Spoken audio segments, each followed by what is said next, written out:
વંદે માતરમ વિદ્યાર્થી મિત્રો, આપણે જોઈશું પાઠ્યપુસ્તકમાં પાના number 5 A mark the correct option કે સાચા વાક્ય સામે ખરાની નિશાની કરો કે જો સાચો વાક્ય હોય તો ટ્રુ અને ખોટું વાક્ય હોય તો ફોલ્સ સામે નિશાની કરવાની રહેશે. પહેલું વાક્ય, ધ સાધુ હેડ મેની ફોલોવર્સ. મેની એટલે ઘણા બધા, ફોલોવર્સ એટલે અનુયાયીઓ, કે સાધુના ઘણા અનુયાયીઓ હતા.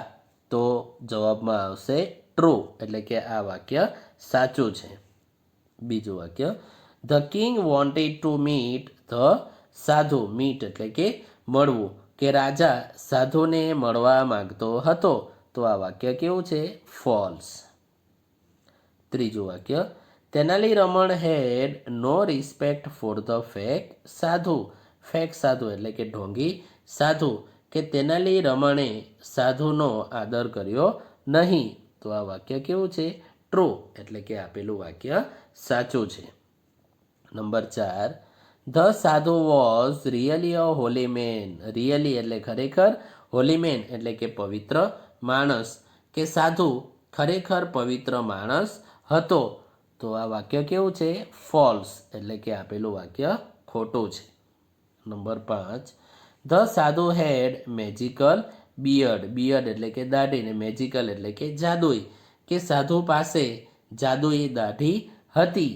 તો આ વાક્ય કેવું છે? ફોલ્સ, એટલે કે આપેલું વાક્ય ખોટું છે. ત્યારબાદ number 6, Tenali Raman really wanted to go to heaven. Heaven એટલે કે સ્વર્ગ, અને રિયલી એટલે કે ખરેખર, કે તેનાલી રમણ ખરેખર સ્વર્ગમાં જવા માંગતો હતો. તો આ વાક્ય કેવું છે? ફોલ્સ, એટલે કે ખોટું. Number 7, the sadhu made the villager a rich man. કે સાધુએ ગામના માણસને પૈસાદાર બનાવ્યો. તો આ વાક્ય પણ કેવું છે? ફોલ્સ, એટલે કે આપેલું વાક્ય ખોટું છે. ત્યારબાદ number 8, the king care for his people. People એટલે કે લોકો, ને કેર એટલે કે કાળજી રાખવી, કે રાજાએ તેમના લોકોને કાળજી રાખી. તો આ વાક્ય કેવું છે? ટ્રુ, એટલે કે આપેલું વાક્ય સાચું છે. માટે ટ્રુ સામે આપણે ખરાની નિશાની કરીશું. Number 9, good sadhus always accept money for there service. Accept એટલે કે સ્વીકારવું, મની એટલે પૈસા, ને સર્વિસ એટલે કે સેવા, ને ઓલવેઝ એટલે કે હંમેશા. સારા સાધુઓ હંમેશા તેમની સેવા માટે પૈસા લે છે. તો આ વાક્ય કેવું છે? ફોલ્સ, એટલે કે આપેલું વાક્ય ખોટું છે. માટે ફોલ્સ સામે આપણે ખરાની નિશાની કરીશું. ત્યારબાદ number 10, the king trust Tenali Raman. Trust એટલે કે વિશ્વાસ રાખવો, કે રાજાએ તેનાલી રમણ પર વિશ્વાસ રાખ્યો. તો વાક્ય કેવું છે? ટ્રુ, એટલે કે આપેલું વાક્ય સાચું છે. માટે ટ્રુ સામે ખરાની નિશાની કરીશું. Number 11, will you go to a sadhu to get good marks in the exam. કે શું તમે પરીક્ષામાં સાધુને સારા માર્ક્સ આપશો? તો નો, એટલે કે ના. એની સામે આપણે ખરાની નિશાની કરીશું. ત્યારબાદ પાઠ્યપુસ્તકમાં પાના નંબર 6, બી વિભાગ, who is this sentence about. કે આ વાક્યો કોના વિશે છે તે આપણે લખવાના રહેશે. તમે અહીં જોઈ શકો છો વિદ્યાર્થી મિત્રો, આપણને અહીં એક એક્ઝામ્પલ એટલે કે ઉદાહરણ આપવામાં આવ્યું છે. હી લીવડ ઇન ધ કેમ્પ, કે તે શિબિરમાં રહેતો હતો. તો કોણ? સાધુ. તો અહીં આપણે લખવાનું રહેશે સાધુ. એ પ્રમાણે આપણે આગળ જોઈશું. Number 2, he took out coins from his pocket. Pocket એટલે કે ખિસ્સું, કોઇન્સ એટલે સિક્કા, કે તેણે ખિસ્સામાંથી 2 સિક્કા બહાર કાઢ્યા. તો જવાબમાં આવશે વિલેજર 2, એટલે કે ગામવાસી બીજો. નંબર 3, હી રસ ટુ ધ સાધુ. કે તે સાધુ તરફ ધસી આવ્યો. તો કોણ? ખૂબ જ સહેલો જવાબ છે વિદ્યાર્થી મિત્રો. જવાબમાં આવશે Tenali Raman. Number 4, he wanted to discuss the new road project. Project એટલે યોજના, ડિસ્કસ એટલે કે ચર્ચા કરવી, કે તે નવા રસ્તાની યોજના વિશે ચર્ચા કરવા માંગે છે.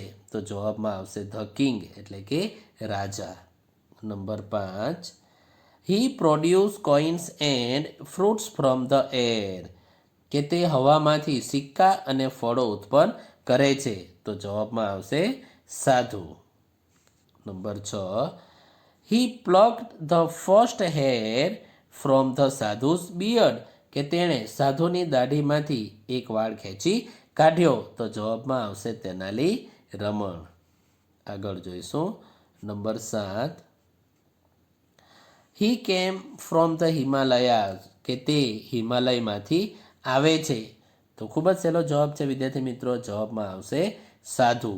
અને છેલ્લો નંબર 8, હી ટુક અવે ધ સેક, તે કોથળો લઈ જાય છે? તો જવાબમાં આવશે સાધુસ અસિસ્ટન્ટ, એટલે કે સાધુનો મદદનીશ. સી વિભાગ, આન્સર ધ ફોલોઈંગ ક્વેશ્ચન, પ્રશ્નોના જવાબ આપો. વિદ્યાર્થી મિત્રો, આ પ્રશ્નોના જવાબો તમારે પાઠ્યપુસ્તકમાં પાના નંબર 6 ઉપર લખવાના રહેશે અને ઘરકામની નોટમાં પણ લખીને તૈયારી કરવાની રહેશે. પ્રશ્નોનો અભ્યાસ કરીશું. પહેલો પ્રશ્ન, where did the king's minister go, રાજાના મંત્રીઓ ક્યાં ગયા હતા? તો જવાબમાં આવશે the king's minister went to the sadhu's came, કે રાજાના મંત્રીઓ સાધુની શિબિરમાં ગયા હતા. બીજો પ્રશ્ન, તેમનો અભ્યાસ કરીશું. What did the people offer to the સાધુ, લોકો સાધુને શું આપતા હતા? The people offered gold coins, clothes, animals, grains, vegetables and dry fruits two the sadhu, કે લોકો સાધુને સોનાના સિક્કા, કપડાં, પ્રાણીઓ, અનાજ, શાકભાજી અને સૂકો મેવો આપતા હતા. ત્રીજો પ્રશ્ન, વોટ ડીડ ધ સાધુ ડુ બાય પૂજા, સાધુ પૂજા દ્વારા શું કરતો હતો? તો જવાબમાં આવશે ધ સાધુ ક્યોર એની ઇલનેસ બાય પૂજા, કે સાધુ માંદગીને દૂર કરતો હતો. ત્યારબાદ નંબર 4, ચોથો પ્રશ્ન, what was the sadhu's promise to villager two, સાધુએ ગામવાસી બીજાને શું વચન આપ્યું? The sadhu promise to make villager two rich, કે સાધુએ ગામવાસી બીજાને પૈસાદાર બનાવવાનું વચન આપ્યું. નંબર 5, પાંચમો પ્રશ્ન, who pluck the first hair from the sadhu's beard, કોણે સાધુની દાઢીમાંથી વાળ ખેંચી કાઢ્યો? તો જવાબમાં આવશે Tenali Raman pluck the first hair from the sadhu's beard, કે તેનાલી રમણે તેમની દાઢીમાંથી વાળ ખેંચી કાઢ્યો. ત્યારબાદ આગળ જોઈશું. આગળનો પ્રશ્ન નંબર 6 એનો અભ્યાસ કરીશું. What should we do to become rich, get a job, remain always healthy, શું કરવાથી આપણે પૈસાદાર, સારી નોકરી અને તંદુરસ્ત રહી શકીએ છીએ? તો જવાબ જોઈશું. We should work hard to become rich, કે આપણે સખત મહેનત કરવી જોઈએ કે જેથી આપણે પૈસાદાર બની શકીએ. We should study two gate a job, અને સારો અભ્યાસ કરવો જોઈએ કે જેથી આપણને સારી એવી નોકરી મળી જાય. We should eat good food, કે સારો એવો ખોરાક આપણે ખાવો જોઈએ. And exercise two remain healthy, અને કસરત પણ કરવાથી આપણે તંદુરસ્ત રહી શકીએ છીએ. ત્યારબાદ આગળનો પ્રશ્ન જોઈશું. ડી વિભાગ, find the words from the lesson that mean the following, કે પાઠમાંથી શબ્દોનો અર્થ શોધો. The first letter is given, પહેલો અક્ષર ખાલી જગ્યામાં આપવામાં આવ્યો છે. તો પહેલું વાક્ય જોઈશું. A country rule by a king, કે જે દેશની વાત કરવામાં આવી છે કે એક રાજા, તો રાજા એ પોતાના રાજ્યનો રાજા હોય છે, માટે રાજ્ય માટે કયો શબ્દ આપણને આપવામાં આવ્યો છે? કિંગડમ, KINGDOM, કિંગડમ એટલે કે રાજ્ય. ત્યારબાદ number 2, a way of addressing a religious leader, religious એટલે કે ધાર્મિક, લીડર એટલે કે નેતા, ધાર્મિક નેતા, કે ધાર્મિક નેતાને સંબોધવા માટે આપણે કયા શબ્દનો ઉપયોગ કરીએ છીએ? તો યોર હોલીનેસ એટલે કે મહારાજ. આગળ જોઈશું. Number 3, people believe that good people go to this place after death. કે લોકો માને છે કે સારા લોકો મૃત્યુ પછી ખાલી જગ્યામાં જાય છે. તો જવાબમાં શું આવશે? હેવન, એટલે કે સ્વર્ગમાં. એટલે કે સારા લોકો મૃત્યુ પછી સ્વર્ગમાં જાય છે. તો સ્વર્ગ માટે અહીં આપણને શબ્દ આપવામાં આવ્યો છે heaven, HEAVEN. Number 4, run after someone. તો ખૂબ જ સહેલું છે વિદ્યાર્થી મિત્રો. જવાબમાં આવશે ચેસ, CHASE, ચેસ એટલે કે પીછો કરવો.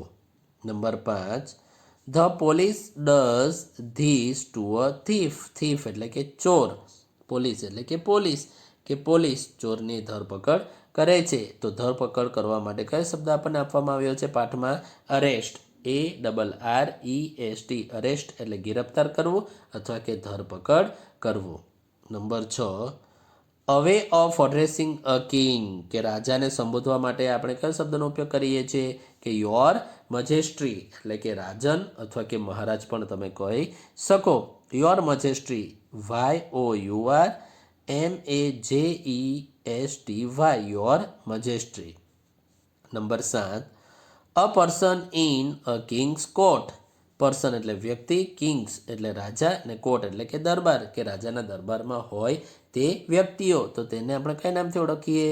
કોર્ટિયર, COURTIER, કોર્ટિયર એટલે કે દરબારીઓ.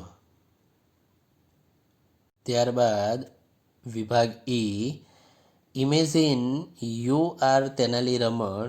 ઇમેજિન એટલે ખાલી કલ્પના આપણે કરવાની રહેશે વિદ્યાર્થી મિત્રો, કે તમે કલ્પના કરો કે તમે તેનાલી રમણ છો.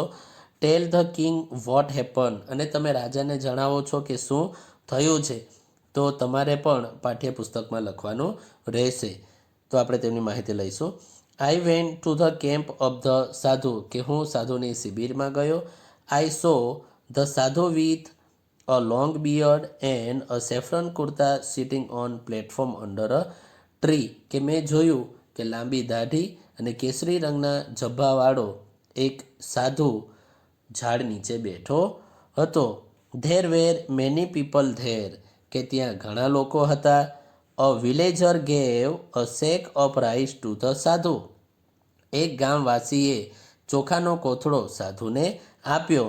હી ask the sadhu to make him rich, કે તેણે સાધુને પૂછ્યું કે હું કઈ રીતે ધનવાન બની શકું. The sadhu promise to make him rich, અને સાધુએ તેને ધનવાન બનાવવાનું વચન આપ્યું. He ask the villager to give him 2 gold coins for a puja. Gold coins એટલે કે સોનાના સિક્કા, કે તેણે પૂજા માટે 2 સોનાના સિક્કા માટે ગામવાસીને કહ્યું. ધ વિલેજર ગેવ ધ સાધુ 2 ગોલ્ડ કોઇન્સ, અને ગામવાસીએ 2 સોનાના સિક્કા સાધુને આપ્યા. ત્યારબાદ આઈ rush to the sadhu. I rush to the sadhu and fell at his feet, કે હું સાધુ તરફ ધસી ગયો અને તેમના પગે પડ્યો. આઈ told him to do something so that I could go to heaven after death, કે મેં તેમને કહ્યું કે કંઈક એવું કરો કે હું મૃત્યુ પછી સ્વર્ગમાં જાઉં. The sadhu said it was easy and call me near him, કે સાધુએ કહ્યું કે તે ખૂબ જ સહેલું છે અને તું વધુ નજીક આવ. આઈ વેન્ટ નિયર હિમ, કે હું તેમની નજીક ગયો. And pluck a hair from his beard, તેમની દાઢીમાંથી વાળ ખેંચી કાઢ્યો. ધ સાધુ ક્રાઇડ ઇન પેન, અને સાધુ વેદનાથી ચીસ પાડે છે. I told the crowd that every hair of the sadhu's beard was a free ticket to heaven. Free ticket to heaven, કે મેં ટોળાને કહ્યું સાધુના દરેક દાઢીના વાળ સ્વર્ગમાં જવાની મફત ટિકિટ છે. The villager also pluck a hair from the sadhu's beard, ગામવાસીએ પણ સાધુની દાઢીમાંથી વાળ ખેંચી કાઢે છે. ધ સાધુ રેન ફોર હિઝ લાઈફ, કે સાધુ તેમનો જીવ બચાવવા દોડે છે. ધ પીપલ ચેસ હિમ કે લોકો તેમનો પીછો કરે છે. આઈ ટોલ્ડ ધ પીપલ, ત્યારબાદ આગળ જોઈશું. I told the people that the sadhu only wanted their money and gifts. Money એટલે પૈસા ને ગિફ્ટ્સ એટલે ભેટ. આઈ ટોલ્ડ ધ પીપલ એટલે કે મેં લોકોને કહ્યું સાધુને ફક્ત તમારા પૈસા અને ભેટ જોઈતા હતા. I told them that we can become rich by working hard. Working hard એટલે કે સખત મહેનત કરીને, કે આપણે સખત મહેનત કરીને પૈસા કમાવીએ છીએ. We should not give our money to such sadhu, કે આપણે આવા સાધુને પૈસા આપવાની જરૂર નથી. I told the people that your man will arrest him. Arrest એટલે કે ધરપકડ કરવી, કે તેમના માણસો તેમની ધરપકડ કરશે. And everyone would get their money back. And everyone would get their money back. અને સૌને બધાના પૈસા પાછા મળશે. તો વિદ્યાર્થી મિત્રો, આ જે આપણે વાર્તામાં જોયું એ જ રીતે તમારે લખવાનું રહેશે અને આ માહિતી તમારે પાઠ્યપુસ્તકમાં પૂરવાની રહેશે. તો અહીં વિદ્યાર્થી મિત્રો આપણો આ ભાગ પૂરો થાય છે. વંદે માતરમ. જય હિન્દ, જય ભારત.